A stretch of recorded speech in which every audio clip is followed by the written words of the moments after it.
आज सकाळी सकाळी मी आणि निहारिका एवढ्या सकाळी उठलो ना, की हे दोन शैतान महारथी आमच्या घरातले झोपी गेलेले होते. यांना माहित पण नाही आम्ही कुठे गेलेलो. आम्ही गेलेलो आज एका ग्राउंडवर शेतकरी टरबूज घेऊन येतो, तिथे टरबूज घ्यायला गेलेलो होतो. पण टरबूजवाला काही आला नाही आणि आम्हाला काही मिळाले.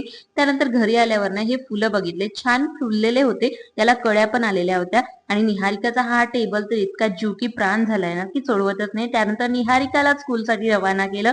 मी जेवणाची तयारी करायला घेतलं. On demand Niharika tomato sauce बनवला आज पण मी आणि पाटोळीची भाजी बनवली. शेतावर जेवण न्यायचं होतं त्यामुळे थोडंसं जास्त क्वांटिटीमध्ये जेवण बनवलं आणि मी थोडी इकडे तिकडे गेली की माझ्या घरातील चहा लगेच मला शोधायला बाहेर येतो आणि असा गंजा बाहेर तमाशा करून ठेवलेला होता. त्यानंतर पूजा वगैरे केली आणि आज साहेब पण सोबत होते आणि मला दत्त मंदिरात जायचं होतं. दत्तांना आणि स्वामी समर्थांना नारळ आणि खडीसाखर ठेवायची होती कारण मी पारायणाला सुरुवात करते आहे त्यासाठी.